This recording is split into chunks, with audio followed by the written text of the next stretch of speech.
So the second part of our class today, I want to talk a little bit about just some common things that you're going to be doing in Excel during the course of the semester. And just like having a reference place for the math that we did a minute ago, I hope that this is really helpful, that you'll have the ability to use this as a reference during the course of the semester, because I know that you guys haven't used Excel really extensively yet. So there's going to be some features that you're not exactly comfortable with, and you're going to use them during the course of the semester. So hopefully this helps you along the way. And to talk through some of the most common sort of calculations and functions that you're going to be looking at, we're going to do 4 exercises, in about the next half an hour. So like I said, I'm probably going to run a few minutes over today. And if you have to go, that's no big deal. We obviously have this on YouTube, and you'll be able to come in and look at it anytime you want, and also be able to ask me questions in office hours or by email if you have them. So the first problem that we're going to solve in Excel is just a really simple calculation, and it's the exact same one that we solved in lecture 2, where we calculated the total mass of a size 300 oxygen cylinder. Okay, and we started with just very little information in that problem. If you remember correctly, we know the volume is 2 cubic feet, and we know the mass of the empty cylinder is 140 pounds. And from there, with an assumption for the temperature, we were then able to make to actually calculate the mass of oxygen in the cylinder, and then of course the total mass of the full cylinder, right?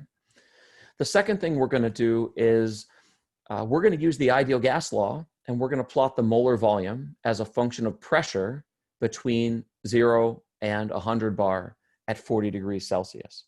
So we will, in that problem, I'll show you, maybe how to parametrically change a variable, and then how to very quickly use Excel to perform a repeated calculation in a column without messing up the reference cells and that kind of stuff. And then we'll plot, and I'll show you a few things about plotting. And then we're going to solve a couple of functions. So one, we're going to just do one variable, one target cell calculation. And one of the things that you're going to notice is the equation we're going to solve is 6x cubed minus 7x squared plus x equals 8. That's not a foilable thing, so it's not something that you could solve by yourself. And in fact, that only has one real root. And one of the things that I like to stress when I solve equations is that when I'm doing this in Excel, or in any program really, I never solve an equation like this. I always set every equation equal to 0. So you'll see the equation we'll solve is actually 6x cubed minus 7x squared plus x minus 8 is equal to 0, right? These are 2 equivalent statements. But if you are used to using numerical software, this is very common to solve every equation equal to 0. And so I'm just in the habit of always doing that. And then the last thing that we're going to do is use solver, the solver function in Excel, to solve a system of equations, right? That would be rather difficult for you to solve by yourself. So we're going to start here. We're just going to go through them one by one, if that's okay with everybody. All right. So here we go with our first problem. So in our lecture, right, we calculated the mass of a size 300 large lab scale oxygen gas cylinder. And the first point I want to make to you guys when you're putting an Excel spreadsheet together is organization. I think that one of the things that is difficult for students at the beginning is to find a format that really flows well and makes rational sense to them and to us. Remember, part of the challenge is grading things when people turn in Excel spreadsheets and they get the wrong answer. And then you try to follow the logic and you can't. And even when I work with students, previously in person, we would sit down together and I would say, oh, well, where's this variable? And he or she would have no idea where it was. And so then you spend 5 minutes looking through a large Excel file. Obviously, this is relatively simple, but not every example that you're going to solve is this straightforward. So I like to organize my Excel files in at least 3 categories. The first one is known parameters. These are the things that are given. So remember, we were told from the vendor, right? And we talked about this in lecture 2, that we know the volume. They gave us the pressure. They gave us the mass of an empty cylinder. In our calculation, we assumed a pressure that room temperature was about 20 degrees. And we have the molecular weight of oxygen that we know that we're going to use. During this semester. And so we also know that if we're going to use the ideal gas law, we're going to need an ideal gas constant. But you'll notice that the units here, liter bar per mole Kelvin, are not the same as the units that are here. And one of the things that I suggested to you guys in lecture 2 was to pick a set of units that you are comfortable using and to stick with those. And I'm going to do that, right, and lead by example, that I like liters, bar, and Kelvin for temperature. And then I'll do all the calculations from there. So I have the given parameters. Then I have a section that are parameters that I've calculated from the known. Sometimes that's a unit conversion. Sometimes I'm going to calculate another parameter from the things that I already know. And all of those would go in this section. And then I have a section on the unknowns that I know that I need to calculate. And these are clearly marked, right? These are bold letters on top of merged and centered sections. So we know we're going to first calculate moles, then we'll get mass from moles, and then we'll convert that mass into pounds, and then we'll get the total mass in pounds. So the first thing that I would do after setting up the organized spreadsheet and putting the known parameters in is do my unit conversion and calculate these parameters from the known parameters. So to go from cubic feet to liters, we know that the first thing that we'll do in Excel, right, you hit equals, and then you can click on the volume in cubic feet, and then we do the same unit conversion that we did in class the other day. So we multiplied by 1,000, and then we divided by 3.28 cubed, right? And that was the same formula that we used to first convert from feet to meters, right? That's the 3.28 cubed. And then to convert from meters cubed to liters, that is our 1,000, right? And if we do that calculation, we have about 57 liters or so in this particular example. So if we're going to calculate the pressure, right, of course, that equals the pressure in atmosphere times 1.01325 bar per atmosphere, which we talked about in lecture 2. And then the temperature in Kelvin simply is equal to the temperature in Celsius plus 273.15, okay? So now we have these parameters calculated from the knowns and everything that we need here. And in class, the next step was then to calculate the number of moles using the ideal gas law. So of course, that just equals the pressure in our units that we're comfortable with times the volume divided by the ideal gas constant in those units times the temperature times the absolute temperature, which of course here is in Kelvin. And so that's 353 moles. And then of course we know that the mass of oxygen in grams is just the number of moles times the molecular weight. And then we can convert that to pounds, right? So that equals the weight in grams times 2.2 divided by 1,000. Of course, the first conversion from grams to kilograms is dividing by 1,000. And the conversion from kilograms to pounds, because there's 2.2 pounds per kilogram. I know you could go to higher number of digits with that, but we're getting a roundabout number here.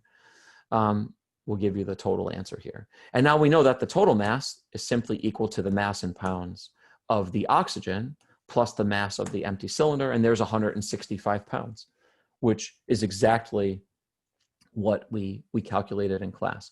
So I know this is pretty simple, but hopefully, from this example that we already solved in class, you get a little bit of a feel for organizing an Excel spreadsheet, also converting and tracking units inside of an Excel file.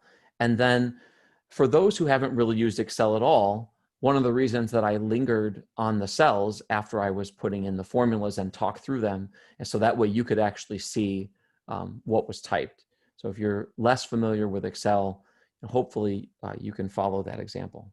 Okay. All right. So does anybody have any questions here related to example 1, which admittedly was relatively straightforward?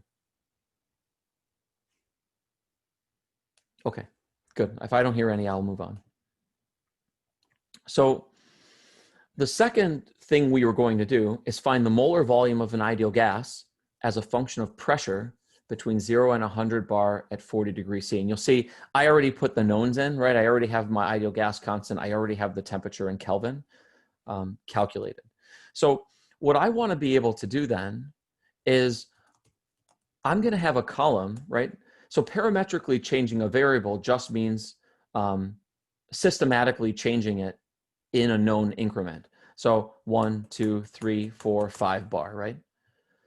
And then what we're going to want to find is the molar volume in liters per mole, right? Using the ideal gas law. So one of the nice functions that, or features that Excel has, is that if you start to put something in parametrically, you can just drag down the corner, right? So here's this little box in the corner, drag the corner, and I'm just going to drag it all the way down to 100, okay? Because we were interested in, there we go. I was going to say that didn't work at all, but it did. All right. So, hopefully that's okay, right? We parametrically added pressure by simply dragging down that, that column. Okay, so now we want to use the ideal gas law. And if the intrinsic form of the ideal gas law is P little v is equal to RT, then the volume is just equal to R times T divided by P, right? Now, one of the really nice features that Excel has is that if you're going to apply the same equation to everything in a column, you actually can double click this. And you think, wait a minute, that didn't work at all, right? Because now all of a sudden you have all these weird values. All right. So the reason that that happened is because, and actually I'll redo that so you can see it, is that what it's doing when you drag down is that in this top corner here, it's changing everything. But actually R and T never change. So the thing that you need to do is to tell Excel to hold the temperature and the ideal gas constant to the same values in the column. So to do that, if you click on the number and you hit F4, you'll have these two dollar signs. Now, if for some reason you have the function key locked, it won't do this. So you could also just type in the dollar signs. But that, quite frankly, when you have large formulas with lots of variables, that becomes annoying very, very quickly. But if you hit F4 for both of those and get these dollar signs next to R and T, now what's going to happen when we click this corner is that now you have R and T stay the same, which you can see up here, and the only thing that changes is the pressure in the calculation. All right, so hopefully here, right, the drag down feature, the double click feature, and using F4 to keep a variable constant when you're going to use it for multiple calculations or multiple identical calculations in the same row or column, that hopefully that's helpful to you guys. All right, so the next thing we're going to do is we're going to plot this thing. All right, so to do that in Excel, all right, so we're going to highlight the data and go to data. Oh, sorry, it's actually in the insert tab. And we're going to make a scatter plot. All right, so there's a couple of things here that I personally don't like, and something I, hopefully you guys will pay some attention to when you're working through things this semester. The first thing is I don't like plots on the same screen as calculations. It's really rare that you're just going to have one column that you care about. Oftentimes, spreadsheets are going to look more like this, or when we get there, more like this, where a significant portion is actually occupied. So one of the things that I do when I make a plot is I right click on the plot and this menu comes up, and I just click Move Chart, and I'm going to click New Sheet, and I can name the sheet. So I'm just going to name it Plot 1, and there's the plot. One of the things that you're going to notice, though, about this is that, quite frankly, this is a really ugly graph, and it's really hard to read, right? All these numbers are very, very small, right, on the X and Y axis. There are no labels, which is actually kind of a pain. So I'm going to show you how to maybe pretty it up a little bit, and then I'm going to make a copy because I'm going to show you something much better in a second. So one of the things I'd like for you guys to do as you make plots during the course of the semester is to really pay attention to its readability. Again, this has to do with, you know, us grading and you showing what you actually did. So from the Design tab, what I will often do, you can either add chart elements one at a time, but the thing that I would normally do is I'll just pick a layout that you know, makes some kind of sense to me, right? And so, you know, we can insert a chart title if we want to, which is, you know, pressure versus specific volume for an ideal gas at 40 Celsius, okay? And now we should reformat these so they're readable and actually put the axis titles in. So the x-axis here was the pressure, right? And the y-axis here was the specific volume, right? And the specific volume is in liters per mole, and I didn't actually put the unit here. And units are really, really important. So we have the units in bar. The other thing is that since these aren't really readable, we're going to increase the font. So if you click on that box and you go to the Home tab, right, we're going to make these big. And I mean really big. So 20, 24 point would be good. You should make the labels bigger, right? So there's, you know, 16 point, and we'll do the same thing on the y-axis. And you'll notice, right, this is much more readable than it was just a second ago, and we can increase the text size for that as well. And maybe, you know, maybe we'll make it the largest. Okay, so this is fine, but you can do other things to these axes as well. So you could format, if you right click and go to format axis, which is what I did here, you can actually change the range, right? You can change the major and minor delineations here. One thing I personally like to put in is tick marks. So I'll go down to tick marks and put them cross, and I'll do the same thing here. Okay, so this would be acceptable. It's not something I personally love. You know, I make these bold. I do all kinds of stuff when I make a plot. One of the things that you might not like is that every single time you make a plot, you're going to have to do all of these steps. And if you, in some homework assignments, for example, have 5 or 10 plots you have to turn in, you could easily spend an hour just formatting the axes, which really sucks. I won't mince words there. So here's what I do. I find a format that I already know that I like. When you do that, you can right click on the inside of this box again, and you can go save as template. And you can save your preferred format as a template. So I already have one, right? It's called Mustang base format here, and I'm not going to overwrite it. But just to show you how easy it is to format a plot when you've already defined a template, right? You make a template one time. So I'm going to go here, right? And sorry, I might. There we go. All right, so if I right click on this, right, which was the copy that I made, I can go to change chart type.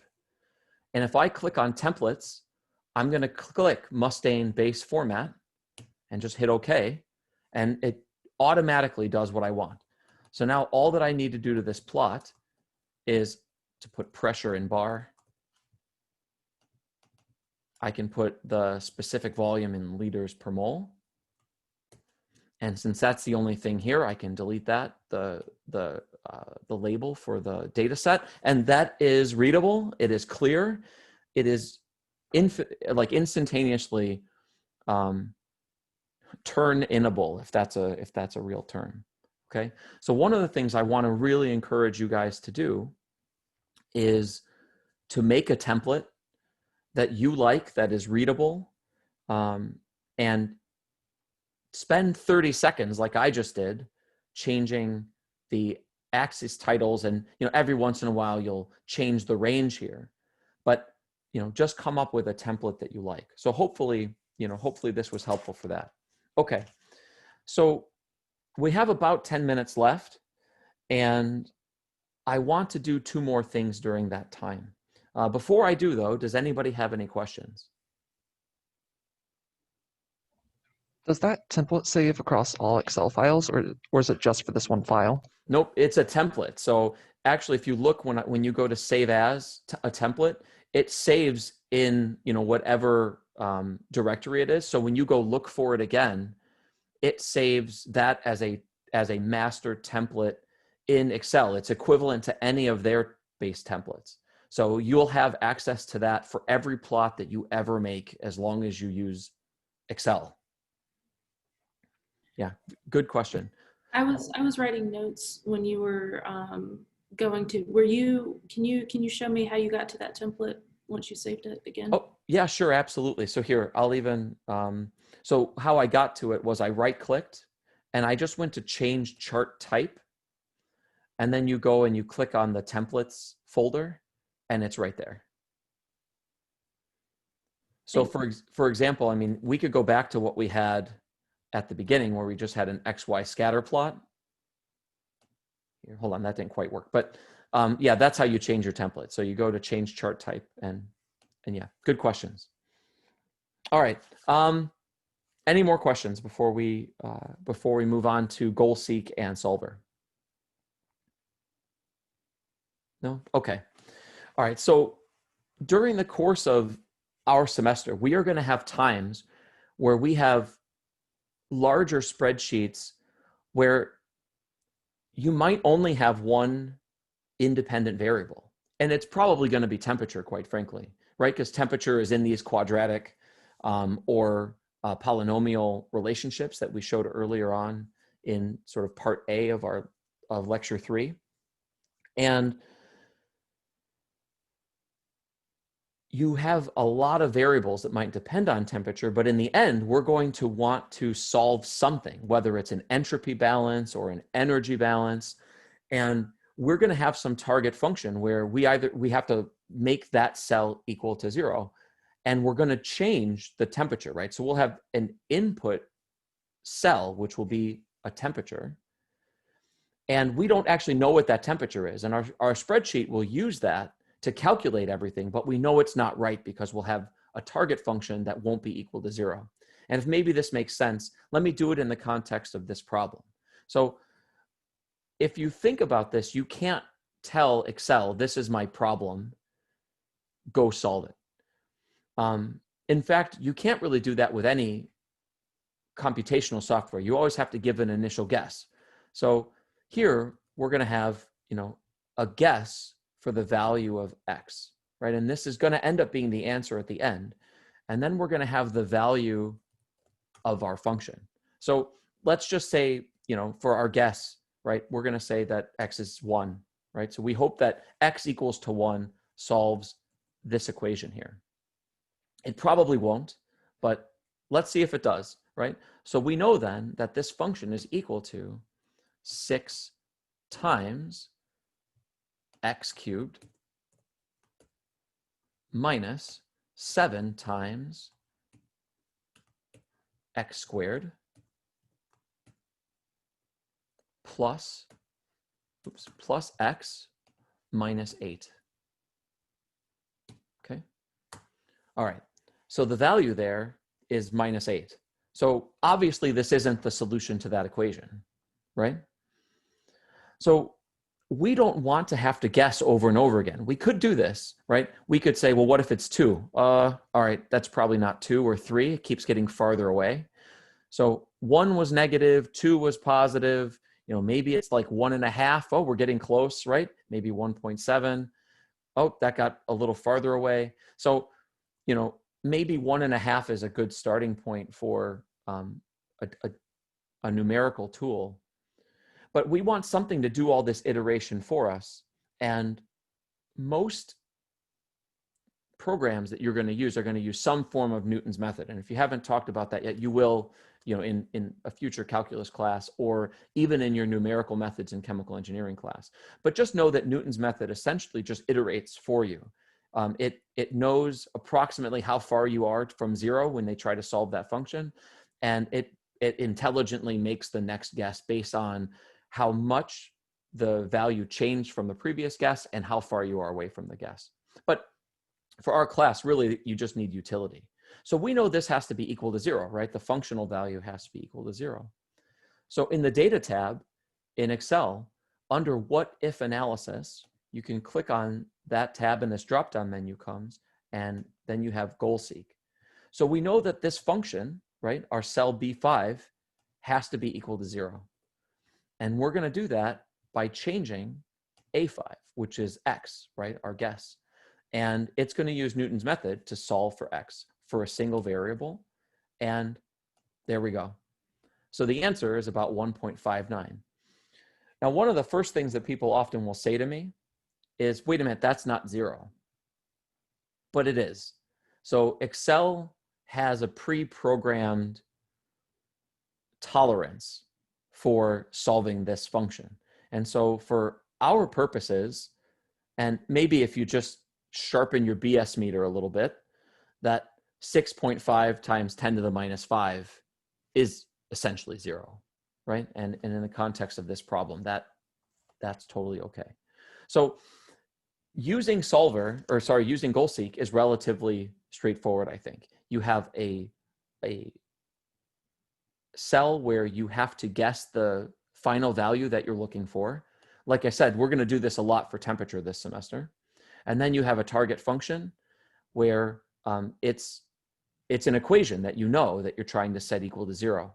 And for us, like I said, it's going to be an entropy or an energy balance for the most part during the course of our semester, or at least for a thermo application. But you could use this to solve any system where you have one unknown and one complicated function that is really difficult to solve, or when you have multiple variables that are dependent on this variable X, such as temperature. Okay. All right. So that's goal seek. Hopefully that makes sense to you guys. Does anybody have any questions about that? I know that seems relatively simple. All right, perfect. The last thing, in just a few more minutes here, is to talk about the solver function in Excel. Now, the first thing is that it also exists on this data tab. You know, it ends up in the analyze tool over here, which some of you will not have because you don't have any add-ins that are activated. So the first thing I want to show you, at least for the Windows 365 on the PC version, where it is. Now, I know for like Office 2016 and earlier, it was essentially in the same place. For the Mac, it's a little bit different. I don't have a Mac. I can't demonstrate it, and I'm not exactly, I'm not Mac compatible, I think. So it is something that can be Googled if you have to. But for the PC users here, it's very simple to activate the solver function. So we're going to do that by going to File, and then go all the way to the bottom, and there's the Options tab here. So it'll pop up a window, and on the left-hand side, you have this menu, right? General, Formulas, Proofing, etc. You're going to click this one, which is Add-ins, and it's going to pop up, you know, your add-ins that you have enabled. So I have like Dropbox and Solver add-in, and I have some statistical stuff, but you won't have any of these. So what you'll do is you'll go down to this Manage tab here, or this Manage menu, and you'll pull this down and you'll click Excel add-ins. It might already say Excel add-ins. It could say one of these other things, but pull down the menu, click add-ins, and just click go. And this little add-ins menu will come up. And all you have to do is click the solver add-in box as a check mark, and then you'll click OK. You might have to restart Excel. It might ask you to do that, or it might automatically restart, or sometimes it'll just pop up. It varies by person. But once that happens, still in the data tab, remember the goal seek was here in the what if analysis. Now this analyze menu has come up, and then solver is listed there now as an option. And so goal seek is primarily used for one variable, one target function. Solver can do things that are much more complicated than goal seek can do. In this example, we'll solve this system of equations, but you also can actually minimize functions or maximize functions. You can do all kinds of stuff by changing multiple variables at the same time. It really is a cool, a cool tool to use that allows you to program systems of equations without having to learn really a new language at all. So what I've done here is I have this system of equations, right? X plus Y plus Z plus H equals 22, and 2x plus 3y minus 8z equals 4, 9y plus 8z minus 2h equals minus 11, and 2x minus 2x plus 2y minus 14z plus 7h equals 12, right? And of course, I said I solve every equation to be equal to 0. So I've done essentially the same thing that we did in the previous tab, where we just had one variable. So now I've made an initial guess for all of these variables. So for x, I'll guess 1, for y, I'll guess 2, z, I guess 3, and h, I guess 4, okay? And then I have a target cell for each one of these functions. So this is function 1, function 2, function 3, and function 4. And you'll notice here, right, we'll look at function 1. So it's A11, right? And let's see if I can bring this, do that. So it's A11, which is x, plus B11, which is y, plus C11, which is z, plus D11, which is h, minus 22. Right? So we know that that cell should equal to 0, and it's x plus y plus z plus h minus 22 is equal to 0. I did the same thing with the second formula. So here's 2 times x, right, which is A11, plus 3 times B11, which is y, minus 8 times C11, which is z, minus 4, right? So we know that this should be equal to 0, and I did the same thing, you can see up here for the third formula and the fourth one. And I'll just linger for a second in case you do this as practice on your own. You can actually see what the formulas look like, and if you have an error, you can compare them. So I have something very equivalent to what we did in the previous example, where I have a guess and I need to find where that's equal to 0, except now all of these functions have to be equal to 0, not just one of them, right? That's the only way to solve all these equations. So the way to do that in Solver is, well, first you click the Solver tab and Solver pops up, and here's the menu that you have. Now, the interesting thing about Solver is that it only allows you to set one objective cell. So I can't do something like highlight all of those and say, I just want all of these to be equal to the value of 0. It won't do that. It'll freak out on you. So, but I do need a way to implement all of these equations. So what I'm going to do is I'm going to tell the solver to just set function 1 equal to 0 at first. Okay, so function 1 is going to be equal to 0, right? That's F11 right here. And then I'm going to say that has to be equal to the value of 0 by changing all of these variables. So now I can actually highlight all 4 of the cells and say, I want you to change all 4 variables to set F11 equal to 0. Well, of course, now we have one equation, 4 unknowns. It's totally underdefined. The way that we get to then fully define the system is by, or the set of equations, is to use constraints to add the next 3 equations. So I'm going to add in the constraint tab, I'm going to say, well, now F2, right, or G11 also has to equal 0. And make sure that you make it equal to 0.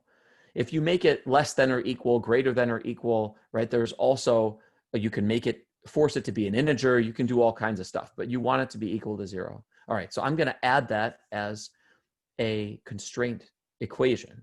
And I'll do the same thing. So now I want f3, or the third function, which is h11, to be equal to 0. I'm going to add that.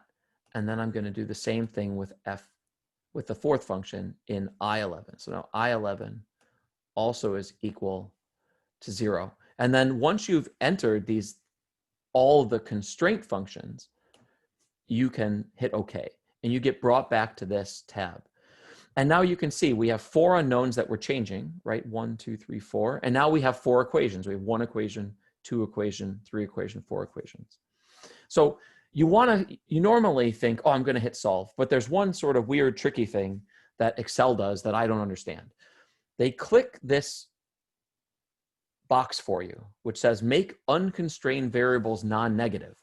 That means all of these variables, they're forcing them to be non-negative. Now, sometimes you're going to be looking for something like a flow rate or a temperature or something, but you're not always going to do that, right? Like in this equation, it's totally possible that this could be negative. Or if you're solving an energy balance and you're trying to calculate the work that's performed, work can be positive or negative, depending on if the system is doing work on the surroundings or the surroundings are doing work on the system. So I always tell people to please, if you're getting some error that it can't solve, the first thing to do is to come back to here, make sure these are equal signs, and to make sure that box is unclicked. And then we're going to click solve for a 4 equation, 4 unknown system. And it says, look, solver found a solution, right? And we can see, actually, function 1 is 10 to the minus 6. Function 2, 3, and 4 are effectively 0. And now we have our answer, right? About 11.6. 0.95, minus 0.95, 2, and 9.36 approximately. And of course, these are function values that we never could have solved by hand, or not never, but it would have been much, much more complicated than we could have done here. Now, of course, for a simple system, like a relatively simple system like this, there's also matrix algebra that you could do that could get you this solution as well.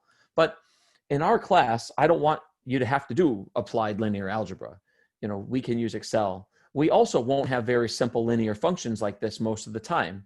When we have multiple variables and multiple unknowns, it's going to be things like temperature and pressure. And then we're going to have exponentials and logs, and we're going to have we're going to have temperatures and things raised to the power of 2, 3, 4, or 1 over t squared. Those functions are just really difficult to be solving simultaneously. So when we come across those during the course of the semester, I highly recommend using Solver.